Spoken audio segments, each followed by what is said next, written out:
अस्सलाम वालेकुम, नमस्कार, सत श्री अकाल एंड गुड आफ्टरनून। मैं हूं आरज़ू काज़मी और जी हाँ, हमेशा की तरह मेरे यूट्यूब चैनल पर है और बात हम करेंगे पाकिस्तान की। वैसे तो खैर आप लोग जानते हैं कि पाकिस्तान की इकॉनमी जो है वो हमेशा से ही स्ट्रगल करती रही है। ये कोई पहली बार नहीं है और ना ही फर्स्ट टाइम ऐसा हो रहा है, ना ही आखिरी बार ऐसा हो रहा है। हमारी इकॉनमी तो अक्सर ही मुश्किल में रहती है, एक बार फिर पाकिस्तान की इकॉनमी मुश्किल में है। और जी चाइना ने अपना पैसा जो है, अपना लोन जो दिया था $28 बिलियन, वो उन्होंने वापस मांग लिया। मतलब टाइम टू टाइम दिया था, ऐसा नहीं था कि एक साथ $28 बिलियन तो हम लोगों ने ख्वाब में भी इकट्ठे नहीं देखे।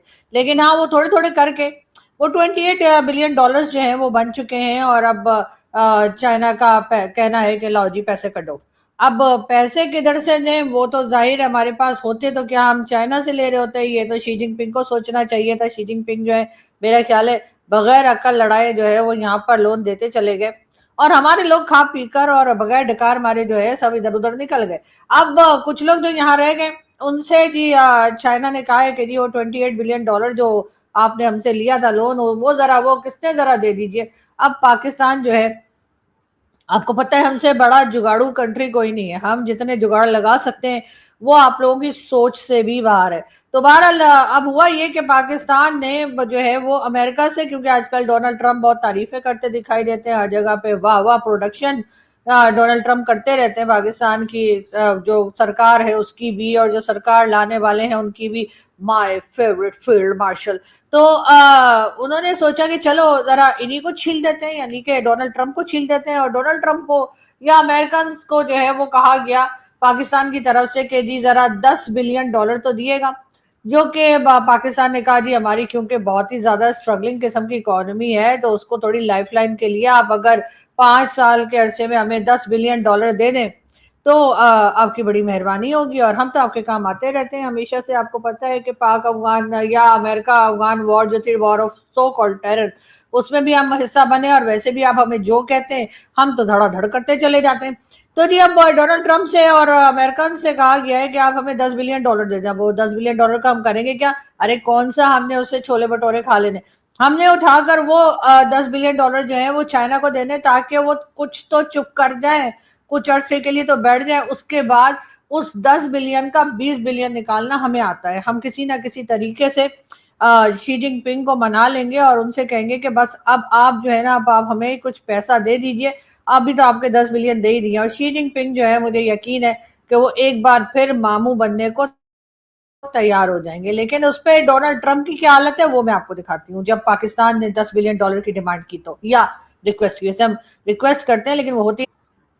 तो जी जैसे ही शहबाज शरीफ साहब ने और फील्ड मार्शल साहब ने जो है वो डोनाल्ड ट्रंप को ये बताया कि हमें आपसे $10 बिलियन चाहिए प्लीज। और जाहिर है कि वो डॉलर उठा के हमने चाइना को देने, वरना चाइना का इस वक्त मूड बहुत खराब है, चाइना कुछ सुनने को तैयार नहीं है। तो उसके बाद डोनाल्ड ट्रंप ने क्या कहा वो मैं आपको डोनाल्ड ट्रंप का जो एक रिएक्शन था वो दिखाना चाह रही हूँ। एकदम इन्होंने वक्त बदल दिया, जज्बात बदल दिए, जिंदगी बदल दी। ओ भाई, मारो मुझे, मारो मारो मुझे, मारो मारो। नहीं, ये मजाक हो रहा है, एक सेकंड यार। जी हाँ, तो डोनाल्ड ट्रंप ने कहा कि ये क्या हो रहा है भाई, क्या ये मजाक हो रहा है। और बहरहाल इस वक्त पाकिस्तान जो है वो मुश्किल में है और दूसरी तरफ वैसे खैर भारत में भी एक हंगामा है। और लोग तरह तरह की राहुल गांधी जी की जो फोटोज हैं वो सोशल मीडिया पे लगा रहे हैं, जो कि अभी स्टूडेंट्स प्रोटेस्ट चला है और उसमें जो है वो कांग्रेस ने बड़ा बढ़ चढ़कर हिस्सा लिया और बड़ी बातें की गई। पाकिस्तान के टीवी चैनल पे धड़ाधड़ दिखाया जा रहा है, बार बार दिखाया जा रहा है कि जी ये देखिए जी वहां पर क्या प्रोटेस्ट चल रहा है। मुझे अपने जो हमारे मीडिया के लोग हैं उनसे पूछना है कि भाई जितने जोश के साथ आप जिस दिन प्रोटेस्ट शुरू हुआ उससे लेकर आज तक सुबह से आपने जितनी बार वो प्रोटेस्ट दिखाया है, क्या कभी इतनी बार आपने बलूचिस्तान का प्रोटेस्ट दिखाने की जहमत की है? क्या इतनी बार आपने कोई केपीके या आजाद कश्मीर पीओके में जो कुछ चल रहा है क्या कभी वो दिखाने की कोशिश की है? नहीं की। तो इसीलिए जब भारत में कुछ होता है तो भारत में जो कवरेज चल रही है उसको पूरी तरीके से पाकिस्तान के मेन स्ट्रीम मीडिया पे चलाया जा रहा है। लेकिन जब अगर हम तारीफ करें कि नहीं बड़ा अच्छा किया आपने, बहुत अच्छा काम किया आपने कि भारत में प्रोटेस्ट चल रहा है और आप वो प्रोटेस्ट दिखा रहे हैं, तो भाई थोड़ा अपने आगे प्रोटेस्ट भी दिखा दिया करें। जो कश्मीर में चल रहे हैं, कश्मीर बंद पड़ा हुआ है, बिलावल भुट्टो कई बार कह चुके हैं कि अगर पाकिस्तान ने स्ट्रेट ऑफ हॉर्मुज खुलवा दिया है तो जरा कश्मीर भी खुलवा दें। इसी तरीके से बलूचिस्तान में प्रोटेस्ट चल रहे हैं और आधे से ज्यादा बलूचिस्तान जो है वो इस वक्त बाहर है और प्रोटेस्ट कर रहा है, लेकिन हमारा मीडिया ना ना ना कभी नहीं दिखाएगा। लेकिन वो किसको दिखाएंगे?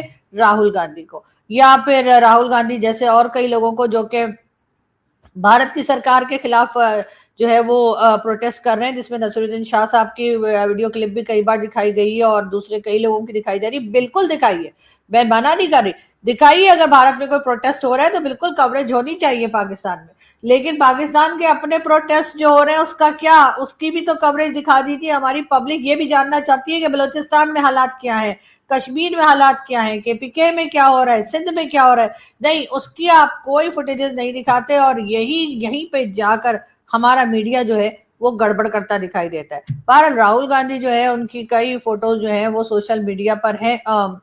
अरे ये नहीं, वो कोई स्कूल थोड़ी उनको पकड़ के भेज रहे थे, सही वाली लगाओ ना, ये क्या किया। कई लोगों ने खैर उनकी फोटो को इस तरह से फोटोशॉप भी कर दिया है, लेकिन हाँ ऐसे थे। देखिए जी, ये राहुल गांधी को कैसे पकड़ धकड़ के ले जाया जा रहा है मुझे नहीं पता, और कैमरामैन को भी मैं दाद दूंगी कि उसने हर तरह से जो है वो फोटोज बनाने की कोशिश की है ताकि राहुल गांधी जो है ना वो थोड़े मतलब फेमस हो जाए या थोड़ा कह लीजिए कि लाइमलाइट में आ जाए। बहरहाल अब उसके अलावा उनके पास कुछ रहा भी नहीं है, इसलिए कि जाहिर है कि अपोजिशन पार्टी जो है, कम से कम भारत में अपोजिशन पार्टी तो है जिसको ऐसे ऐसे उठाकर फेंका जा सकता है, ले जाया जा सकता है, अरेस्ट कर सकते हैं, हटा सकते हैं। पाकिस्तान में तो आपने कभी नहीं देखा होगा कि कोई अपोजिशन पार्टी भी है। इस वक्त भी शहबाज शरीफ साहब जो है वो विकेट के दोनों तरफ खेल रहे हैं, यानी उनके लिए कोई अपोजिशन पार्टी नहीं है। जो थी इमरान खान की, वो ना सिर्फ इमरान खान को बल्कि उनके साथियों को भी एक एक करके जो है सरकार ने जेल के अंदर बंद कर दिया, इसलिए कुछ नहीं हो पा रहा। दूसरी तरफ आरफा खानम शेरवानी है, उनको जी दिनेश कनेरिया जो हमारे क्रिकेटर रहे हैं, उन्होंने कोई ट्वीट लगाई और उसमें उन्होंने कहा, प्रोटेस्ट के बारे में बात की, तो उन्होंने फटाफट वहां पे लिख दिया कि ये पाकिस्तानी यहाँ क्या कर रहे हैं। हालांकि आरफा दिल की बहुत अच्छी है, किसी जमाने में उन्होंने ये ट्वीट भी लगाई थी और पाकिस्तान जिंदाबाद भी लिखा था। मैं तो कई बार उनको दावत दे चुकी हूँ कि अगर आप आना चाहें और वहां पर आप जो है भारत की सरकार या भारत में जो लोग रहते हैं हिंदू खासतौर पे, आप उनसे तंग हैं तो आप यहाँ आ जाइए। ये तो मुस्लिम कंट्री है, हमने तो बनाई ही आप जैसे लोगों के लिए, लेकिन न जाने आप यहाँ क्यों नहीं आती। मगर ये जरूर है कि दिनेश कनेरिया साहब ने जो कुछ भी लिखा वो उनकी अपनी एक चॉइस हो सकती है। उसके बाद ये कहना कि जी ये पाकिस्तानी क्या कर रहा है, मेरा ख्याल है अगर आप सोशल मीडिया पर हैं तो आपको सारी दुनिया के लोग देखेंगे भी और लिखेंगे भी। उसमें आप कोई अलग अलग कैटेगरीज नहीं बना सकती कि यहाँ पे सिर्फ इंडियंस ही कमेंट करेंगे या यहाँ पे बांग्लादेश के लोग कमेंट करेंगे, वहां पे पाकिस्तानी भी पहुंचेंगे। बहरहाल दिनेश कनेरिया साहब ने वहां पे कमेंट किया और आरफा जी ने खैर जो है उनको करारा जवाब दिया, या कह लीजिए उनको जरा थोड़ा सा नाराज लग रही थी उनसे। मगर ये जरूर है कि आरफा दिल की बहुत अच्छी है और पाकिस्तान की बहुत तारीफें करती रही है, इसीलिए मैंने उन्हें बहुत बार पाकिस्तान आने की और यहीं बस जाने की भी ऑफर की है, लेकिन उन्होंने कभी उसका सही से जवाब नहीं दिया। बहरहाल शहबाज शरीफ साहब को सुन लेते हैं, जो कि ऑपरेशन सिंदूर में जो हुआ था उस पे, उसके बाद हमारे लोगों ने इतने जहाज गिराए कि भारत की खुद की समझ में नहीं आ रहा है कि उनके पास कितने जहाज थे, कितने रह गए और कितने गिर गए। जरा ये भी सुनिए और उसके बाद देखिए इमरान खान की भी एक क्लिप उसमें जोड़ रखी है, मेरे ख्याल पीटीआई वालों ने ही बनाया है। जहीर बाबर की क्यादत में 7 जहाज गिराए और 8वें को बुरी तरह जख्मी किया। ये ज्यादातर लोग पढ़े लिखे भी नहीं, इनकी कोई इतनी तालीम भी नहीं ना, और ये कोशिश करते हैं इल्म हासिल करने के लिए। मुझे समझ नहीं आ रही कि 7 जहाज गिरा दिए लेकिन उसके बाद एक को जख्मी कर दिए का क्या मतलब है? मतलब शहबाज शरीफ साहब कहना क्या चाहते थे? बहरहाल एक क्लिप और देखते हैं हम लोग और फिर बात करते हैं। लेकर आए, इस्लाम लेकर आए ताकि वो रायवंत का शहरी जो 3 दफा वजीर आजम बना है वो आजाद कश्मीर का भी वजीर आजम बन सके। जी हाँ, अब फैसला जी हाँ, अब आप लोग कह रहे होंगे कि आखिर ये बिलावल भुट्टो कह क्या रहे हैं। जी बिलावल भुट्टो ये कह रहे हैं कि नवाज शरीफ साहब जो पाकिस्तान के 3 बार के प्राइम मिनिस्टर रह चुके, उन्होंने जी ये कहा है कि अगर कश्मीर का इलेक्शन यानी आजाद कश्मीर या पीओके का इलेक्शन अगर पीएमएलएन यानी कि नवाज शरीफ साहब की पार्टी जीत गई तो उसके बाद नवाज शरीफ साहब का कहना यह है कि फिर वो शहबाज शरीफ साहब से कहेंगे कि वो उनको जो है कश्मीर का प्राइम मिनिस्टर बना दे। मतलब हद हो गई। एक आदमी जो पूरे पाकिस्तान का 3 बार का प्राइम मिनिस्टर है, वो अपने आप को कश्मीर का प्राइम मिनिस्टर बनाने के लिए रिक्वेस्ट कर रहे हैं। आप समझ सकते हैं इस वक्त इन लोगों की हालत क्या है, किस तरह से घबराए हुए हैं, किस तरह से इनसे मुल्क चल नहीं रहा है। बार बार फ्यूल प्राइस बढ़ाई जा रही है। आज फिर जी दोबारा से फ्यूल प्राइस बढ़ा दी गई है और 7 रुपए बढ़ाए गए और अब फ्यूल यानी पेट्रोल की प्राइस जो है वो 327 हो गई है और डीजल जो है वो 375 का हो चुका है और लोग जो है इसके ऊपर शदीद नाराज हैं। अब डेली बेसिस पे ये फ्यूल प्राइस आती है, 2 दिन से सिर्फ बढ़ रही है, कम नहीं हो रही, 2 दिन से बढ़ती जा रही है और उसी के साथ हर तरह की जो कह लीजिए जो चाहे वो कोई ट्रांसपोर्ट हो या कोई भी चीज हो उसकी कीमत भी बढ़ गई है और कुछ समझ में नहीं आ रहा है गवर्नमेंट को कि आखिर वो किस तरीके से कंट्रोल करेंगे। लेकिन बहरहाल इस वक्त पब्लिक जो है पाकिस्तान की वो काफी ज्यादा रिएक्शन दे रही है, काफी ज्यादा नाराज है और काफी ज्यादा परेशान भी है। इकोनॉमी तो खैर सभी की खराब है, लेकिन इस वक्त गवर्नमेंट ने जो हल कर रखा है उसके बाद लोग यही दुआ कर रहे हैं कि भाई ये कब जाते हुए नजर आएंगे। मौलाना अशरफी, जी हाँ, एक बार फिर जो है ताहिर अशरफी साहब ने कहा है कि अगर मुझे शहादत मिले यानी अगर वो शहीद हो जाए इनकेस, तो जी रोना नहीं, मिठाई तकसीम करना है। उस पर तो खैर मैंने भी कहा है कि सर 20 किलो मिठाई का टोकरा मेरी तरफ से, आप एक बार शहीद तो हो, लेकिन शहीद होने के लिए आपको घर में तो कोई शहीद करेगा नहीं, तो आपको या तो इंडिया के बॉर्डर पे जाना पड़ेगा या फिर अफगानिस्तान के बॉर्डर पे जाना पड़ेगा। वैसे ज्यादा चांसेस इस बात के हैं कि आप अफगानिस्तान बॉर्डर पे चले जाएं, वो आजकल काफी एक्टिव है। भारत के साथ तो अभी हमारे इतना कोई खास इस तरह के क्लैशेस नहीं चल रहे कि जिसके ऊपर हम ये कहें कि आपको शहादत मिल सकती है। लेकिन खैर हमारे लोग इस किस्म की बातें करते रहते हैं। हालांकि ये वही हैं जो बुलेट प्रूफ गाड़ी में घूमते हैं, जिनके साथ बहुत सारे गार्ड्स रहते हैं और जो कहीं बैठकर अगर पब्लिक में भाषण भी दें तब भी बुलेट प्रूफ इनके सामने जो है वो कुछ ऐसा लगाया जाता है कि जिससे कि इनको कोई नुकसान ना हो। लेकिन बातें सुन ले तो हर वक्त शहादत की बातें करते रहते हैं और उसके बाद शहीद होते हैं वो मासूम लोग जो इनके बहकावे में आ जाते हैं। बहरहाल बात करेंगे ईरान की एक बार फिर, और ईरान से जी अब्बास अरक्ची का कहना है आंख के बदले आंख, कान के बदले कान। जी हाँ, उन्होंने एक बार फिर अमेरिका को धमकी दी है और अमेरिका और ईरान की जो वॉर है या लड़ाई है वो बहुत जल्द खत्म होती हुई दिखाई नहीं दे रही। लग यही रहा है कि ये लड़ाई जो है ये बढ़ती जाएगी और किसी तरफ से भी कोई भी जो है वो आराम से बैठने को तैयार दिखाई नहीं दे रहा।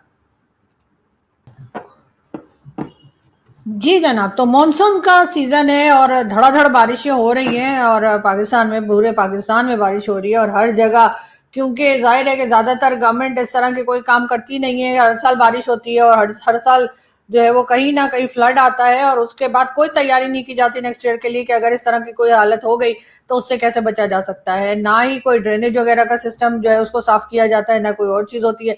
पिछले दिनों हम बड़ा रो रहे थे कि जी भारत हमारा पानी बंद कर रहा है, भारत पानी बंद कर देगा तो हम खून की नदियां बहा देंगे, भारत पानी बंद कर देगा तो हम उसकी सांसें रोक देंगे। आज जी भारत ने सुना तो वो सुनते रहे तो मोदी जी ने कहा अच्छा ठीक है। उसके बाद हुआ ये कि जब बारिशें शुरू हुई तो भारत ने पानी बंद करने की वजह पानी छोड़ दिया। अब पाकिस्तान कह रहा है लो जी भारत की वजह से तो हमारे यहाँ फ्लड आ गया, भारत ने तो इतना सारा पानी यहाँ पे रवाना कर दिया, भारत नहीं कर दिया। तो अब मेरा ख्याल है कि इंडियंस भी सर पकड़ के बैठे हैं, वो कह रहे हैं आखिर ये लोग चाहते क्या है। पानी रोक दो तो कहते पानी रोक दिया, पानी रवाना कर दो तो कहते हैं जी पानी छोड़ दिया इन्होंने, तो जी हमारे यहाँ तो फ्लड आ गया, हमारे यहाँ तो ये हो गया। लेकिन हाँ, हमने डैम नहीं बनाए और ना ही हम डैम्स बनाएंगे, हमारे यहाँ सिर्फ फूल बनाया जाता है जो डैम के बाद होता है। लेकिन हाँ ये जरूर है अगर हमने कुछ कर लिया होता, डैम्स बना लिए होते, तो इस वक्त जो बारिशें हो रही हैं और जो फ्लड के नाम पे पानी आ रहा है या जैसे भी पानी आ रहा है उस पानी को हम स्टोर कर पाते और आगे हमें इतनी दिक्कत या इतनी प्रॉब्लम ना होती। लेकिन ऐसा कुछ तो किसी गवर्नमेंट ने नहीं किया। पाकिस्तान बनने से लेकर आज तक जितनी भी गवर्नमेंट्स आई हैं वो अपनी जेबें में भी भरी, उन्होंने अपने कॉर्नर के प्लॉट, ये प्लॉट वो प्लॉट, दुबई, अमेरिका, कनाडा में अपनी प्रॉपर्टीज बनाई और बस जी 9-11 हो गए। पाकिस्तान के लिए किसी ने नहीं सोचा या पाकिस्तानियों के लिए किसी ने नहीं सोचा कि कोई डैम बना लिए जाए, कुछ कर लिया जाए ताकि यहाँ पर लोगों को प्रॉब्लम ना हो। हर साल हम यही तमाशा देखते हैं कि जब बारिशें होती हैं तो फ्लड आ जाता है और जब बारिशें नहीं होती तो सूखा पड़ जाता है और फिर कहते हैं जी हमारी तो फसलें खराब हो गई, भारत ने ये कर दिया, भारत ने वो कर दिया। सिर्फ यही बता बताकर अभी तक पब्लिक को चूरन खिलाया जा रहा है कि जी हमने तो भारत के इतने जहाज गिरा दिए, हमने तो भारत के उतने जहाज गिरा दिए। पब्लिक कहती है अच्छा चलो गिरा दिए ना, अब ये बताओ कि यहाँ पे जॉब्स कहाँ हैं, यहाँ पर खाना कहाँ है, यहाँ पे फूड शॉर्टेज है, यहाँ पे वाटर शॉर्टेज है, एजुकेशन में आपने क्या किया है। भारत में तो हम बड़ा दिखा रहे हैं कि जी ये देखिए प्रोटेस्ट हो रहा है, वो देखिए प्रोटेस्ट हो रहा है, लेकिन क्या बलूचिस्तान के बारे में कोई बताएगा? क्या मेन स्ट्रीम मीडिया बात कर पाएगा कि बलूचिस्तान में किस तरह का प्रोटेस्ट चल रहा है और किस तरह से लोगों को अरेस्ट किया जा रहा है, किस तरह से लोगों को मारा जा रहा है। स्ट्रेट फायर हो रहा है कश्मीर में, कितने लोगों की जानें चली गई, क्या सही फिगर मिलेगा? लोगों को पकड़ पकड़ के बंद कर रहे हैं, लोगों को टेररिस्ट और गद्दार बता रहे हैं। क्या ये मेन स्ट्रीम मीडिया बता पाएगा? क्या केपीके में चल रहा है और किस तरीके से टीटीपी और पाकिस्तान के दरमियान जो क्लैशेस चल रहे हैं और जो अटैक्स चल रहे हैं, क्या उसके बारे में मेन स्ट्रीम मीडिया बोलेगा? नहीं बोलेगा। लेकिन आज कल सुबह से लेकर रात तक कोई खबर नहीं आती, सिर्फ आती है तो ये कि दिल्ली में ये हो गया, स्टूडेंट्स ने वो कर दिया, उन्होंने लाठीचार्ज कर दिया, ऐसा कर दिया, गलत किया। मैं बिल्कुल इस हक में नहीं हूं कि स्टूडेंट्स के ऊपर किसी भी तरह का टॉर्चर या किसी भी तरह का लाठीचार्ज या कुछ होना चाहिए था, बिल्कुल नहीं होना चाहिए था।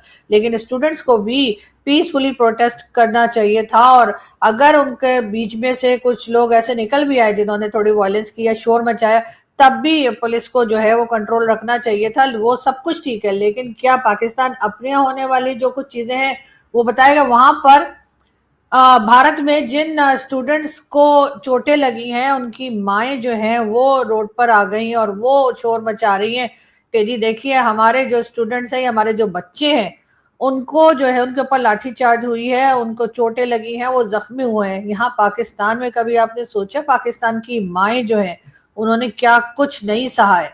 यानी कि एपीएस स्कूल के अटैक से लेकर यहाँ पर जो कुछ होता है, जिस तरह से बच्चों के साथ सलूक होता है, जिस तरह से बच्चे यहाँ पर खतरे में हर वक्त रहते हैं, यहाँ पे जो कुछ चल रहा होता है, कितने ही बच्चों की जानें जाती हैं, क्या उस बारे में किसी ने सोचा? जितना पाकिस्तान की माओ ने सहा है, मेरा ख्याल है इतना तो शायद भारत में किसी ने 1% भी नहीं सहा होगा। जो इस वक्त बलूचिस्तान की माएँ हैं जिनके बच्चों को उठा के ले गए हैं और वापस नहीं कर रहे, बता कुछ नहीं रहे, आप सोचिए उन माओं का क्या हाल होगा। लेकिन यकीनन हमें इसकी कोई परवाह नहीं है कि हमारे अपने यहाँ क्या हालात हैं। हम जाकर हम ग्लोरीफाई कर रहे हैं और हम बड़े मजे ले रहे हैं कि जी भारत में ऐसा हो रहा है। शर्म आनी चाहिए। अगर हम भारत के बारे में सब कुछ दिखा रहे हैं तो हम अपने लोगों की हालत भी दिखा दें और जरा ठीक से दिखा दें और बिल्कुल सही रिपोर्टिंग कर दें, तो शायद बेहतर होगा। बहरहाल यहाँ से हम चलते हैं, आपसे मुलाकात होगी नेक्स्ट वीडियो में। अपना बहुत सारा ख्याल रखिएगा। आजकल बहुत बारिशें, तो अपना ख्याल रखें। बाहर निकलते हुए खास तौर पे पाकिस्तान के लोग, क्योंकि आते जाते कहीं ना कहीं बिजली के तार और इस तरह की चीजें पड़ी होती हैं, हर साल कुछ लोगों की जानें चली जाती हैं। इस बार ख्याल रखें कि आई विश खुदा करे किसी की जान ना जाए। Thank you.